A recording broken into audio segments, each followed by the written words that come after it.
Welcome back to Sports Talk ATL. I am Chase Earl, joined by Jake Gordon and Alex Lord. Jalen Carter has been a major discussion among draft evaluators over the last week. He shows up to pro day, 9 pounds overweight from what he weighed in at the NFL Combine. Obviously, we know he's going through stuff. I mean, that goes without saying. The legal issues look to kind of be behind him. I don't think just strictly from legal purposes and stuff like that, he's going to slide out of the first round. But the pro day was definitely discouraging. I mean, that's like basically his biggest interview of his life, and he looked like crap. Not only was he overweight, he was gassed during really easy drills, and he didn't perform in any other areas, which has many speculating not only will he fall to the Falcons at 8, that the Falcons won't even take him at 8, and that he could fall all the way out of the first round. So, Alex, where is your standing now? Have you shifted your views? I know you thought, hey, no way he slips out of the top 10. Has that changed at all now based on what we've heard? Or are we still too far away to say stuff like that? What do you think? I'll never be too far away to shoot my gun, from the hip. I'll always say it's never too far. I still don't think he gets to the Falcons. And if he does, the Bears or Seahawks will take, or who's 10, or the Eagles. Chicago's at 9. Yeah, So it'll be and Bears and then Eagles. One of them will take him if the Falcons don't, I think, especially the Eagles, who just have a culture ripe for a kid like him to come in, learn. He's there with his old buddy, he gets back Jordan with Davis. Jordan Davis and Kobe Dean. That's exactly what I was about to say. Yeah. So, I refuse to believe he falls out of the top 10 unless a murder charge comes up like what's his face did years ago. LSU guy. La'el Collins. I mean, we're talking about motivation for a guy who's playing at one of the most difficult Power 5 schools in the country. We're talking about motivation. Kirby Smart said multiple times about this injury, that injury, and how he fought to get back onto the field. I mean, I refuse to believe that this guy is Albert Haynesworth 2.0. I refuse that. The kid is obviously dealing with stuff. And, people might brush off the legal stuff, but until you've been in a situation where you've been arrested, you don't know what kind of weight that puts on a guy's shoulder, on top of dealing with 2 of his friends dying. He was there. That is huge to deal with, especially on top of the pressure of the NFL draft and the NFL Combine. I mean, there could be some, concerns about the motivation and what have you. But for me, if you're not, confident in your culture to take in a guy who's, 50-50 on the fence about, what he's going to be, then your culture isn't strong enough to begin with. And Kirby Smart's Georgia Bulldogs show that. I mean, great culture, fight like hell. And if you can't take a guy in with that much talent, who, let's not forget, was in the conversation for the number 1 overall pick. Come on, what are we doing? This is ridiculous. This is just one of those media frenzies that gets concocted and, turns into something that it's not. Yeah, and I do feel bad for Jalen. I think that's something that a lot of people forget is their humanity in this situation. That is a horrible, horrible, horrible thing to have happen to you. Culpability, whatever aside, his legal situation seems to be behind him. They've already, I think he's on 12 months probation, whatever, for reckless driving. But that is an awful thing to have happen to you. And if you don't think that's on his shoulders, then like I said, I don't know where your humanity is. He's I know he's an NFL draft. We like to boil down these college kids into numbers and things like that. He's still a person. And when people talk about his motivation, his want, his desire to play football, there were whispers that, he took that cheap shot against Missouri to his D and was out for a couple of weeks. And there were talks that he might not come back, that he would go to the draft. And he played a couple snaps against Florida, comes back against Tennessee, pretty much gets a safety, absolutely dominates that game. I know that he's motivated as a football player. That doesn't worry me whatsoever. And after this type of event, I don't think you have to worry about a similar situation happening. Me personally, if that happened to me, I think I would be a lot more careful with the way that, I acted. And I just don't see why that would not be the case with him. I know that Jalen is going to be a fantastic football player. And I think if the Falcons passed on him at 8, it would be gross malpractice.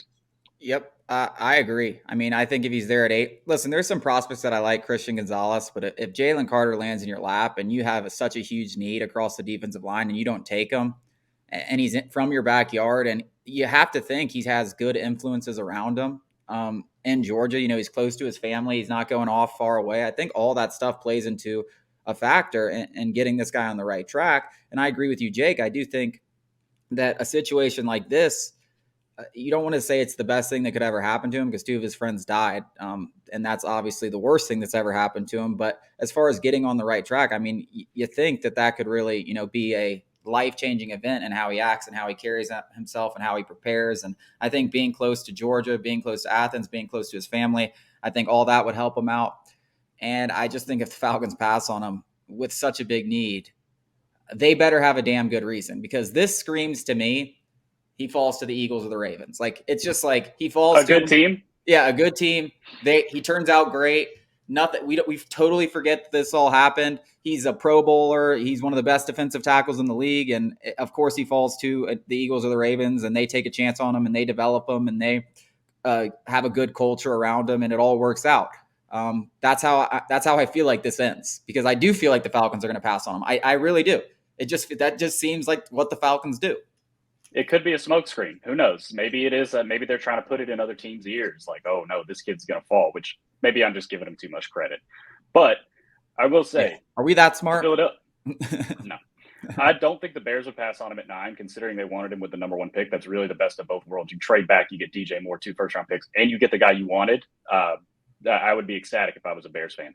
But those Philadelphia Eagles, I don't know how much stock they put into whatever these guys have to say, but I promise you, Jordan Davis and Nakobe Dean will be pounding the table for this kid, and I'd be willing to bet Jalen Hurts did too, as somebody who's competed at him when he was a younger guy.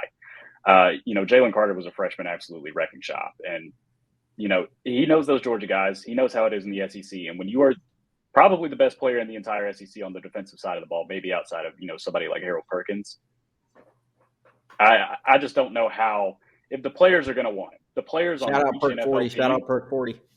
Yep. And to express my lack of concern even more, for us guys who float around 180, 200, 220, everybody else, fluctuating 9 pounds is a huge deal.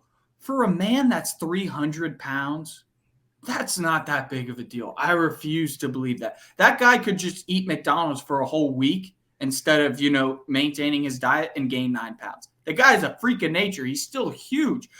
That guy could drop 9 pounds in a month and get in the best shape of his life. Bro, he could drop 9 pounds in a week. Yeah, I'm just saying. If he goes to football practice for a week, he would drop 9 pounds. But the concern was the weight, because he's distracted and all this yada yada yada.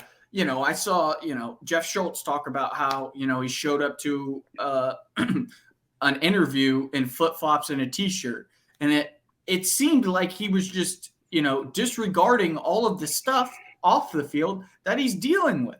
And it feels like, guys, this is still being drudged up from, 6 months ago. It's still fresh. Like, I've lost a friend, very close to me, and that stuff does not go away just like that. Even if, you're going into the NFL draft and yada, yada, yada. The pressure on these kids is immense. And he's obviously dealing with off the field stuff. I don't think that warrants all this talk about how, terrible of a person he is. That's what people are saying.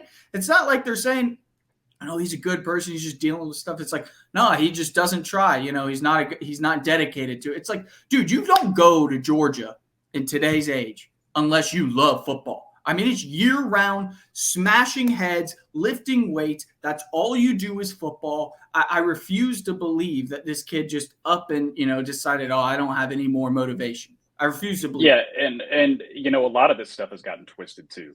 Make no mistake, if you're familiar with the Athens-Clarke County Police Department and how they treat Georgia's football players, if he had done something that they could have charged him with, they would have done it. They love it. They absolutely love arresting Georgia football players. It's their favorite thing to do. And his lawyer came out and said that he never left the scene of the accident without being told that he could leave. And that was kind of the media story that came out of the combine. And it just wasn't true, or, according to his side, it wasn't true. And if it was true, like I said, I think he would have been charged. So If the Falcons pass on him, I will have no faith in this new regime. Terry Fontenot will lose all credibility, in my opinion. The kid's talent far outweighs the risk, especially for a team that desperately needs somebody like Jalen Carter. It's not like he's like, a wide receiver where we already drafted Drake London and Kyle Pitts, and it would be, kind of overkill. It's like, no, this is the exact guy we've been wanting for, the better part of a decade. Like, you don't let that slip through your fingers. Again, with you all get a that number said, one pick without being. I agree. He does not fall to the Falcons. I refuse to believe that. I think, I think Rosenhaus represents him, or I'm not exactly sure, but it's a big name agent, and he's going to do his damnness to make sure that Jalen Carter is good to go when it comes to draft time. I promise. You know what this feels like to me too? Feels like a Seahawks pick. Seahawks at 5, I could see that. Because the Seahawks have never been afraid of that. Pete Carroll's the guy, dude. Pete Carroll is the guy. And they have that culture we talked about, like that culture where you can, change a guy's life if it even needs to be changed. Like I said, it's still all speculation. I think Seattle at 5. I could see it and be like, oh, well, Seattle just stole the number 1 pick in the draft after getting this pick from the Broncos, stealing, for Russell Wilson. Like, here they go drafting some generational defender. Yeah.